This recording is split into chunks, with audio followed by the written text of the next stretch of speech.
نحمده ونستعينه ونستغفره ونعوذ بالله من شرور انفسنا ومن سيئات اعمالنا من يهده الله فلا مضل له ومن يضلل فلا هادي له اشهد ان لا اله الا الله واشهد ان محمدا عبده ورسوله اما بعد قال رب اشرح لي صدري ويسر لي امري واحلل عقدة من لساني يفقهوا قولي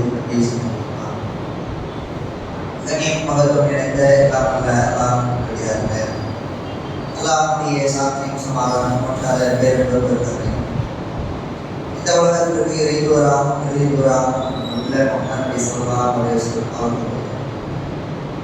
இன்னும் அவர்களை பின்பற்றி வாழும் அமைத்த அத்துணை உத்தம சத்திய சகாபாக்கள் சாவை பின்பற்றுகின்றனர். இன்னும் இங்கு அமர்ந்திருக்கக்கூடிய நம் அனைவருக்கும் இன்னும் அல்லாஹ்வுடைய சாந்தியும் சமாதானம் இரண்டும் ஆக்கி அருள் புரிவானாக என்ற வார்த்தையோடு இந்த சிந்தனையை சஹாபாக்களின் வாழ்விலே தொடர்பது. சஹாபாக்கள் என்றால் யார் என்றால் உத்தம தூதரை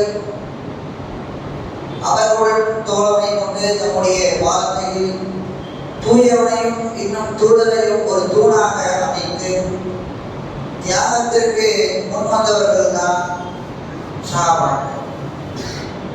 அவர்களை பற்றி அல்லாஹ்வுடைய தூதரும் ஏராளமான இடங்களில் வர்ணித்து சொல்லி காட்டுகின்றார்.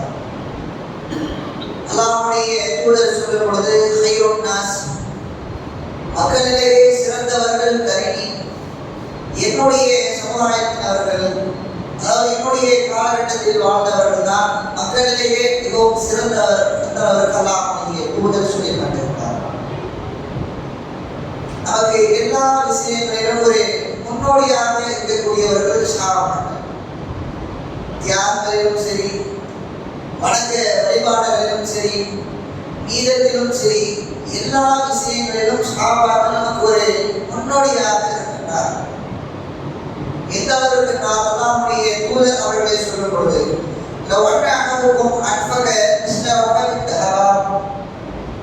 ஒருவரை அவருக்கு தங்கத்தால் நீங்கள் தர்மத்தை செய்தாலும்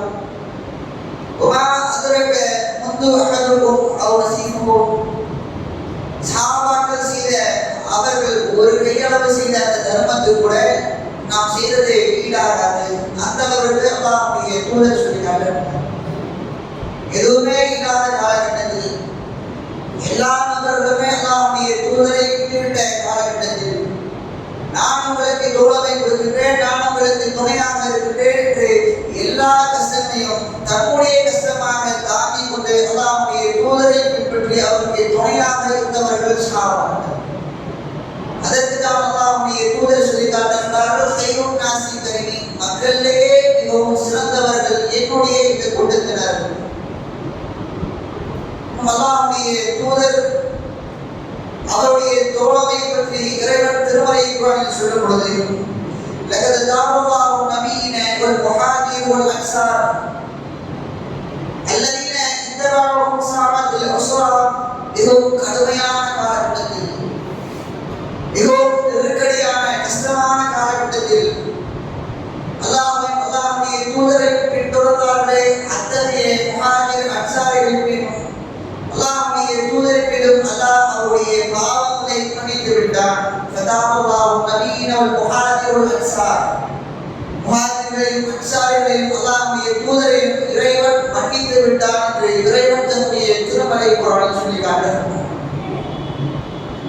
இன்னும் அல்லாஹ்வுடைய தூதர் எந்த அளவிற்கு சஹாபாக்களை வர்ணித்திருக்கிறார் என்றால் அல்லாஹ்வுடைய தூதர் சொல்லி காட்டுகிறார்கள், ஆயத்துல் ஈமான், ஈமானுடைய அடையாளம் தெரியுமா? சஹாபா, சஹாபாக்களை நேசிப்பது எப்படி, அவர்கள் அல்லாஹ்வுடைய தூதரை எப்படி பின்தொடர்ந்தார்கள், அல்லாஹ்வை எப்படி நேசித்தார்கள், அவர்களுடைய ஒட்டுமொத்த வாழ்க்கையும் எப்படி அல்லாஹ்வுடைய தூதர் சொல்லி காட்டினார்களோ அதை போன்று அமைத்திருக்கிறார்கள். அதனுடைய படிப்பனைகள் எல்லாம் நாம் எடுத்துக்கொண்டு அவர்களை நேசிப்பதுதான் ஈமானுடைய அடையாளம். அந்த அளவுக்கு அல்லாஹ்வுடைய தூதர் இந்த சஹாபாக்களை அப்படி வாழ்ந்து வர்ணிக்கின்றார். அல்லாஹ்வுடைய தூதர் அப்படி சஹாபாக்களை இந்த அளவிற்கு வர்ணிக்க என்றால் என்ன காரணம்? மக்களிலேயே மிகவும் சிறந்தவர்கள் அல்லாஹ் முஹாஜிர்களையும் அன்சாரிகளையும் அல்லாஹ்வுடைய தூதரையும் அவர்கள் செய்த அனைத்தையும் மன்னித்து விட்டான். ஒருவரை அவருக்கு நாம் தர்மத்தை செய்தாலும் அல்லது அதை விட அதிகமாக கோடி கோடியாக நாம் தர்மத்தை கொடுத்தாலும் அவர்கள் செய்த தர்மத்திற்கு ஒருவரும் ஈடாகாது. அந்த அவர்கள் அல்லாஹ்வுடைய தூதர் சொல்லும் பொழுது இதற்காக சொல்ல ஒருத்தவனை மன்னித்து சொல்கிறார்கள் என்றால், ஒருத்தவர்களை அப்படியே புகழ்ந்து சொல்கிறார்கள் என்றால் ஏதாவது ஒரு காரணம் இருக்கும். இடையில ஒரு விஷயத்தில் அவர்கள் சிறந்த விளக்கிருப்பார்கள். அவருடைய வாழ்க்கையில் ஏராளமான படிப்பினைகள் நமக்கு பயன் தரக்கூடிய விஷயங்கள் ஏராளமாக இருக்கும். அப்படி இருந்தால்தான் ஒருவரை பற்றி உதாரணம் கூற முடியும், அவர்களை படிப்பனையாக எடுத்துக்கொள்ள வேண்டும் என்பதை கூற முடியும். அப்படி சஹாபாக்களுடைய வாழ்க்கை வரலாற்றுகளை பார்த்தால் தொடர்ந்து ஒரு வருடம் என்ன சொல்லிக் கொண்டே செல்லலாம். சஹாபாக்களுக்கு அவ்வளவு வர்ணனைகள் இருக்கிறது. அவருடைய வாழ்க்கையில் அவ்வளவு படிப்பனைகள் நமக்கு கொடுத்து சென்றிருக்கிறார்கள். அப்படி இருக்கும் பொழுது எல்லா விஷயத்தையும் பார்ப்பதற்கான நேரம் முடியாது. ஒவ்வொரு தலைப்பின் கீழாக ஒவ்வொரு ஒரு உத்தரவின் கீழாக பார்ப்போம் என்றால், முதல் சஹாபாக்கள் அவர்களுக்கு எப்படி ஏகத்துவ கொள்கை கிடைத்தது, இஸ்லாமிய மார்க்கத்திற்குள் அவர்கள் எப்படி புகுந்தார்கள் என்பதை பார்த்தார். அதற்கு முன்பாக அவருடைய கால சூழ்நிலையை கவனிக்க வேண்டும். நம்ம எப்படி ஒரு முஸ்லீம்னு சொல்லி இப்போ சந்தோஷமா சொல்லிக்கிறோம்ல, நான் ஒரு முஸ்லீம், ஒரு தொப்பியை போட்டு துப்பா போட்டு தைரியமாக மக்கள் போறாங்க. பேர் அப்துல்லா வச்சுக்கிட்டு லா இலாஹா இல்லல்லாஹ் முஹம்மது ரசூலுல்லாஹ் என்று தைரியமாக ஏகத்துவ கொள்கையிடம் எடுத்து வைக்கிறோம்ல, அப்படி கிடையாது. நான் ஒரு முஸ்லீம் என்று பிற மக்களிடத்தில் அந்த கூட்டத்தாரிடத்தில் சொன்னால் அவருடைய முகத்தை கிழித்தெறிந்து விடுவார்கள். அந்த அளவுக்கு கடுமையான சூழ்நிலை சஹாபாக்களுக்கு மத்தியில் அல்லாஹ்வுடைய தூதருடைய காலகட்டம். அந்த பொழுதிலும் ஏராளமான சஹாபாக்கள் இஸ்லாத்தை ஏற்றுக்கொள்ள வேண்டும் என்று ஆர்வப்பட்டு வந்திருந்தார்கள் அல்லாஹ்வுடைய தூதரிடத்தில். அதில் ஒரு சிறந்து விளங்கக்கூடிய ஒரு நபர் யார் என்றால், இயாஸ் பின் முஆத் சொல்லக்கூடிய ஒரு நபித்தோழர். அல்லாஹ்வுடைய தூதர் காலகட்டத்தில் அல்லாஹ்வுடைய தூதர் மக்காவில் இருக்கிறார். மதீனாவுக்கு செல்வதற்கு முன்பாக மக்காவில் இருக்கும் பொழுது இஸ்லாத்தை பிற மக்களுக்கு எடுத்துரைப்பதற்கு அஞ்சி கொண்டிருக்கக்கூடிய அந்த சூழ்நிலையில் இயாஸ் பின் முஆத் அவர்களும் அவருடன் சேர்ந்த ஒரு இளைஞர் கூட்டமும் மக்காவில் பார்க்கிறது. அந்த கூட்டத்தினுடைய தளபதியாக அபுல் திரீஸ் என்று சொல்லக்கூடிய ஒரு நபரும் இருக்கின்றார். இந்த செய்தி அல்லாஹ்வுடைய தூதருக்கு தெரிய வருகிறது. இப்படி ஒரு கூட்டம் மக்காவின் பால் வருகிறாமா, அவர் ஒரு உடன்படிக்கை செய்வதற்காக, நமக்காக இல்லை, நம்ம இடத்துல இல்லை, இஸ்லாத்தை ஏற்பதற்காக மக்காவுக்கு வரல, அவருடைய ஒரு தேவைக்காக, அவர்கள் ஒரு உடன்படிக்கை செய்வதற்காக, ஒரு உலக காரியத்திற்காக தான் மக்காவின் பால் வருகிறார். இந்த செய்தி அல்லாஹ்வுடைய தூதருக்கு தெரிய வருகிறது. உடனே அல்லாஹ்வுடைய தூதர் அந்த கூட்டத்தின் பால் சென்று எல்லாருக்கும் அபுல் ஜலீல் அவர்களை கேட்கிறார். அல்லாஹ்வுடைய தூதர், நீங்கள் இந்த மக்காவிற்கு ஏதேனும் ஒரு காரியத்திற்காக வந்திருக்கிறீர்கள், உங்களுடைய தேவைக்காகவோ அல்லது வணிக விஷயத்திற்காகவோ ஏதோ ஒரு காரியத்திற்காக இந்த மக்காவிற்கு வந்திருக்கிறீர்கள். அல்லஹு இலா கைரின் மிம்மா ஜஅலும் லஹு, நீங்கள் எதற்காக வந்தீர்களோ அந்த காரியத்தை விட அவர்களுக்கு ஒரு சிறந்த ஒரு விஷயத்தை சொல்ல கேட்கிறார். அல்லாஹ்வுடைய தூதர் அந்த மக்களிடத்துல அந்த இடத்துல கூட்டத்தில் கேட்கிறார். அவர்களுக்கு இவர்கள் அல்லாஹ்வுடைய தூதருக்கு தெரியாது. ஏதோ ஒரு போக்குல ஒரு மனசு கேட்கிறான், சரி சொல்லிட்டு போ அப்படின்னு சொல்லி அந்த மக்களும் அல்லாஹ்வுடைய தூதரை பார்த்துட்டு சரி சொல்லுங்கன்னு சொல்றாங்க. அப்ப அல்லாஹ்வுடைய தூதர் ஒரு உரை நிகழ்த்துறாரு. அல்லாஹ்வுடைய தூதர் சொல்றாரு, ரசூலுல்லாஹ், நான் அல்லாஹ்வுடைய தூதர் ஆசனி இலல் இபாத், அடியார்கள் பக்கம் இறைவன் என்னை அனுப்பியுள்ளார். ஐயல்லாஹ் வலா யுஷ்ரிக பிஹி ஷைஆ, அவர்கள் அல்லாஹ்வை மட்டும்தான் வணங்க வேண்டும், அவர்களுக்கு எந்த ஒரு இணையும் கற்பித்து விடக் கூடாது என்பதினால் மக்களை அழைப்பதற்காக தான் இறைவன் என்னை அனுப்பியுள்ளார். அப்படி இஸ்லாத்தை பற்றி எடுத்துரைக்கிறார். இஸ்லாத்தில் இதெல்லாம் ஒழுக்கமான காரியங்கள், தூய்மையை பற்றி ஒவ்வொன்றுக்கு நூறாக அவருடைய தூதர் எடுத்துரைக்கிறார். ஹலால் பற்றி, ஹராம் பற்றி, இதை செய்யணும், இதை செய்யக்கூடாது, அப்படி ஒழுக்க விதிகளை பற்றி எல்லாம் அல்லாஹ்வுடைய தூதர் அந்த சபைக்கு மத்தியில உரை நிகழ்த்துகிறார். ஏன்னா அல்லாஹ்வுடைய தூதர் ஒழுக்க விதிகளை பார்த்துதான் ஏராளமான மக்கள் இஸ்லாத்திற்கு வந்தார். அந்த அடிப்படையில் அல்லாஹ்வுடைய தூதர் ஒழுக்கத்தை பற்றி போதிக்கிறார். குர்ஆன் வசனங்களை ஓதுகிறார். குர்ஆன் என்னிடத்தில் ஒரு வேதம் இறக்கப்பட்டுள்ளது அப்படின்னு சொல்லி அந்த திருமறை குர்ஆன் வசனங்களை ஓத ஆரம்பிக்கிறார். ஓத ஆரம்பிக்கும் பொழுது அந்த கூட்டத்தில் ஒருவராக இலியாஸ் பின் முஆத் என்ற ஒரு சிறு வயது இளைஞர் இருக்கின்றார். அந்த கூட்டத்திலேயே அவர்தான் ஒரு சிறிய இளைஞராக இருக்கின்றார். உடனடியாக அந்த இளைஞர் சொல்றார், என்ன ஹாதா வல்லாஹி கைரும் மிம்மா ஜிஅதும் லஹும் பி. அல்லாஹ்வுடைய தூதரே, நாங்கள் எதற்காக இந்த மக்காவிற்பால் வந்தோம், அந்த காரியத்தை விட நீங்கள் சொன்னதான் எங்களுக்கு சிறந்ததாக இருக்கின்றது சொல்லி அந்த கூட்டத்தை சொல்றார். கூட வந்த இளைஞரிடத்துல தோழரிடத்துல சொல்றாரு, அவன் சொல்றது உண்மையா உள்ளது, ஒருவர் தான் இறைவன் சொல்றாரு, அவனுக்கு எந்த ஒரு கற்பிக்க கூடாதுன்னு சொல்றாரு, அவர் தான் தூதர் சொல்றாரு, அவருக்கு வேதம் இருக்கப்பட்டிருக்குன்னு சொல்றாரு, அந்த வேதத்தையும் அவர் மத்தியில ஓதி காட்டுறாரு, உண்மையா தெரியுது, சரியா பண்ணலன்னு சொல்லி அந்த கூட்டத்திடத்துல சொல்லும் பொழுது என்ன சொல்லியிருக்கலாம், சரி உனக்கு சரிப்படுதா, நீ ஏற்றுக்கிட்டு போய் சரிப்படல அப்படின்னு சொல்லலாம்ல. ஆனால் அப்படி சொல்லலை. அது கூட்டத்துடைய தளபதி இலியாஸ் பின் முஆத் அவர்களை ஒரு சிறு கற்களை எல்லாம் ஒரு கைப்படி அவருக்கு எடுத்து இலியாஸ் பின் முஆத்துடைய முகத்திலே அப்படியே எரிகிறார். முகத்தில் கடுமையான தாக்கம், முகமெல்லாம் அப்படியே ரத்தத்தினால் வடியக்கூடிய அளவிற்கு அவருடைய முகத்திலே காயம் அதிகமாக இருந்தது.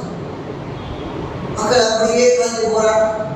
மக்காவுக்கு வந்த வந்திருப்போம், அவங்களுடைய ஊருக்கு போயிடுறாங்க.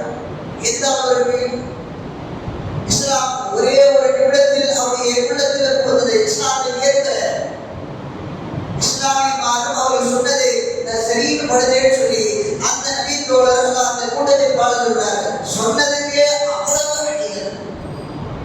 யாஸ்மின் வாத பத்தி இந்த ஒரே ஒரு செய்தி மட்டும்தான் ஹதீஸ்கள் இருக்கின்றது. வேற எந்த ஒரு செய்தியும் கிடையாது. ஏன் அந்த முகத்தில் அடிச்ச அந்த காயத்தினால அவருக்கு சீக்கிரமாக மரண தருவார் இருந்தது. அவர்களுடைய முகத்துல சரியான காயம்.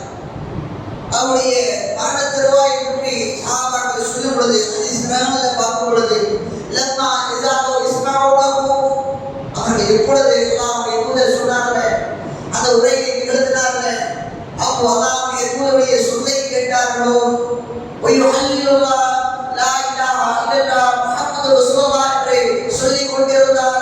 வயுகப்பிருஹு அல்லாஹு அக்பர் சொல்லிக் கொண்டிருந்தார். வயுஸப்பிருஹு சுப்ஹானல்லாஹ் சொல்லிக் கொண்டிருந்தார். வயுஹம்மிதுஹு இறைவனை புகழ்ந்து கொண்டிருந்தார்.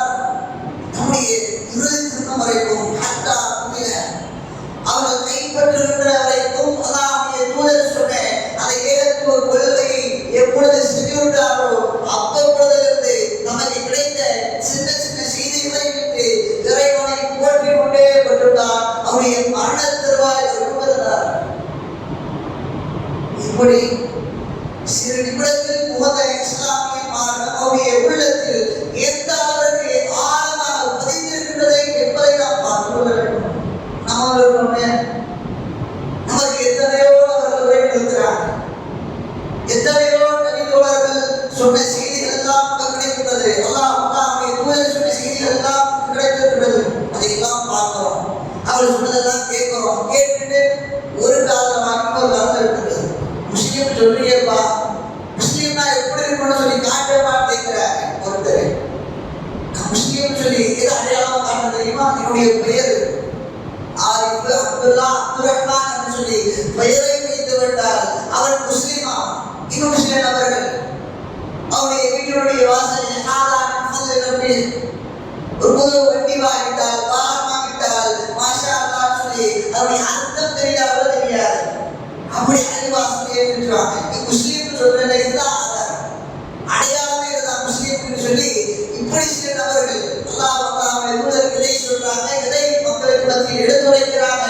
எந்த ஒரு செய்தியுமே கிடையாது. கேட்டால் நான் ஒரு முஸ்லிம் சொல்லிக் கொண்டிருக்கிறார்கள். சஹாபாக்களுக்கு மத்தியில் கிடைத்த ஒரு சின்ன செய்தியாக இருக்கட்டும், நான் கண்டிப்பாக என்னுடைய மரண தருவாய் இருக்கும் வரை நிகழ்த்துவேன் என்று சொல்லி நமக்கு ஒரு முன்மாதிரியாக இருக்கிறார். இறைவனை துதித்து கொண்டிருந்தார், அவனை போற்றிக் கொண்டிருந்தார். இறைவன் தான் மிக பெரியவன் என்று சொல்லி நம்முடைய இறுதி கட்டம் வரைக்கும் இறைவனை போற்றிக் கொண்டே இருந்தார். அந்த அவருக்கு அவ்வளவு ஒரு நெருக்கடியான சூழ்நிலை இருந்த பொழுது நம்மால் பிரகடனமாக நான் ஒரு முஸ்லீம் என்று பிற மக்களுக்கு சொல்லாமல் இருக்கக்கூடிய அந்த சூழ்நிலை இருந்த பொழுது ஒரு முஸ்லீம் எப்படி வாழ வேண்டும், எப்படி மரணிக்க வேண்டும் என்று காட்டி சென்று தந்திருக்கிறார். நமக்கு இந்த செய்திகள் எல்லாம் கேட்கும் பொழுது நமக்கு இரண்டு பயன்கள் இருக்கிறது. என்ன? ஒன்று, அவருடைய வாழ்க்கை படிப்பனை. அந்த படிப்பனை எப்படி இருக்கணும்? ஒரு காதல் வாங்கி ஒரு காதல் விட்டு போற மாதிரிலாம் இருக்கக்கூடாது. அவளிடத்தில் கிடைக்கக்கூடிய அந்த படிப்பனைகளை உள்ளத்தில் ஆழமாக பதிய வைக்க வேண்டும். இன்னொன்று, அந்த செய்திகள் எல்லாம் கேட்டு நம்முடைய உள்ளத்தில் மூன்று ஓட்டிக்கக்கூடிய அளவுக்கு நம்பிக்கை கிடைக்கும். யாரு பயன்படும்? அவ்வளவு நெருக்கடியான காலகட்டத்தில் கூட இந்த அளவுக்கு உறுதியா இருக்காரு. நம்ம அப்படியா? இஸ்லாம் இலகுவான முறையில் கிடைத்திருக்குது, லேசான முறையில் கிடைத்திருக்கு. அவர் அடி உதைகள் விதிகள் வாங்க வேண்டிய நமக்கு எந்த ஒரு அவசியமே கிடையாது. தைரியமா போய் இஸ்லாம் சொல்லலாம். அப்படி சொல்ல கூட கிடையாது. பக்கத்தில் ஒருத்தர் தொழுகிறாரு, அடிப்படை தொழாம மாற்றமா தொழுகிறாரு. அவருக்கு சொல்றோமா? யோசிச்சு பாருங்க. அவ்வளவு சங்கடங்கள் நிறைந்த வாழ்க்கை நம்மிடத்தில் இருக்கின்றது.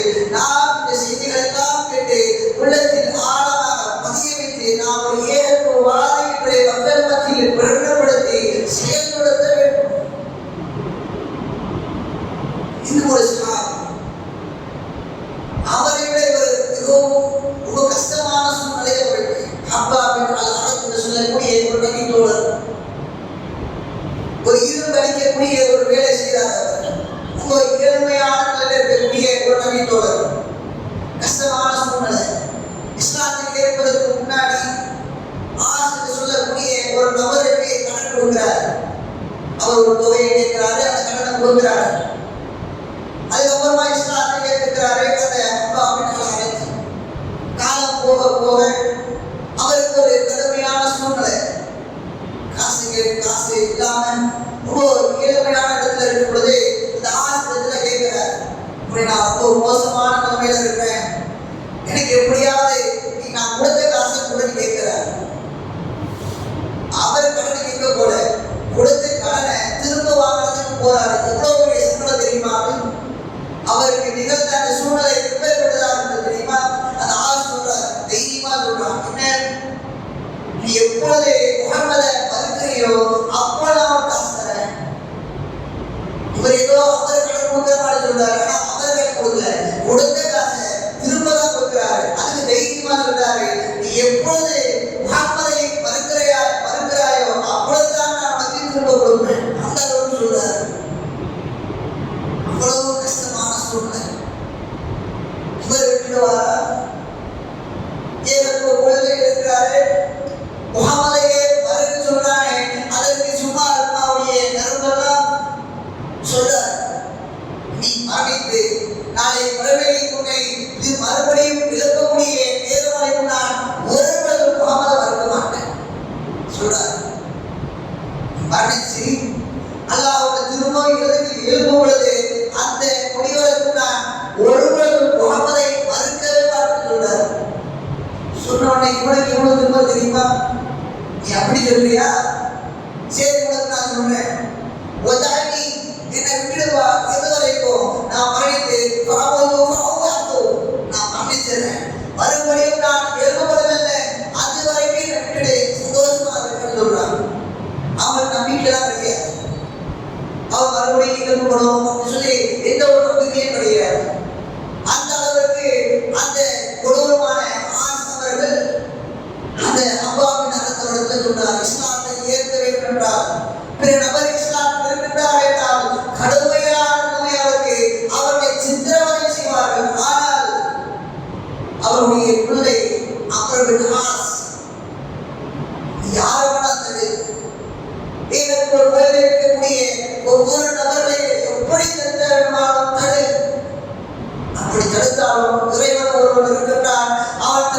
கொள்கை பிற மக்களிடத்தில் கண்டிப்பாக கொண்டு போய் சேர்ப்பார் என்பதை இந்த செய்தியிலிருந்து கிடைக்கின்றது. எத்தனை நபர்கள் இருந்தார், கொடுத்த காசு திரும்ப கொடுக்க மறுக்கிறாரே. நபரை பார்த்தால் கடுமையான கோபப்பட்டவருடைய நிலைமையே மாற்றிவிருந்தார். அப்பேற்பட்ட அந்த அவர்கள் தம்முடைய பிள்ளை ஏகத்துவ கொள்கைக்கு வந்து முடித்தார். நம்முடைய தந்தையே வந்து நான் ஒரு ஏகத்துவவாதி என்று சொல்லி அப்புறமேட்டு அவர்கள் தம்முடைய பிள்ளையான அம்பர் அவர்கள் தைரியமாக பிள்ளையிடத்தில் சொல்றாங்க. நம்முடைய தந்தை என்று சொல்றாங்க, நான் ஏகத்துவவாதி, நான் ஒரு முஸ்லிம், லா இலாஹா இல்லல்லாஹ் முஹம்மது ரசூலுல்லாஹ் என்ற ஏகத்துவ கொள்கை நம்முடைய தந்தையிடத்தில் சொல்றார். இவ்வளவு தைரியம் எத்தனை நபர்களை அழைத்திருப்பார், உடைத்திருப்பார், அவர்களை துன்புறுத்தம் செய்திருப்பார். அதெல்லாம் ஏகத்துவ கொள்கை கிடைத்திருக்கிறது, அது எனக்கு போதுமானது. இறைவன் என்னை மகத்துவப்படுத்துவார், என்னை காப்பாற்றுவார் என்ற ஒரு தைரியம் அந்த அம்பர் அவர்கள் இருந்ததை காரணத்தினால்தான் நம்முடைய தந்தை எந்த நிலைமையில் இருக்கட்டும், நான் ஒரு ஏகத்துவவாதி என்று இஸ்லாமை ஏற்றுக்கொண்டார். இன்னும் அவருடைய நிலைமை எடுத்துக்கொண்டால் ஏராளமான கடுமையான சூழ்நிலை, அவ்வளவு கடினங்களிலும் அவ்வளவு கஷ்டங்களிலும் ஏன் தம்முடைய உயிரை கொடுப்பதற்கு துஷ்யமாக கருதி உயிரை கொடுத்தவர்கள் சகாபாக்கள். இவ்வளவு மோசமான நிலைமை இஸ்லாமோடு கிடைத்திருக்கிறது. இன்னும் ஒரு நபி கூட இருக்கிறார், அவர் இஸ்லாமை ஏற்றது என்றால் நமக்கு வியப்பார்கள். யாருக்கு அவர் இஸ்லாமை ஏற்பதற்கு இவ்வளவு ஆர்வமாக இருக்கிறாரே அப்படின்னு சொல்லக்கூடிய அவருக்கு ஒரு நபி கூட இருக்கிறார்.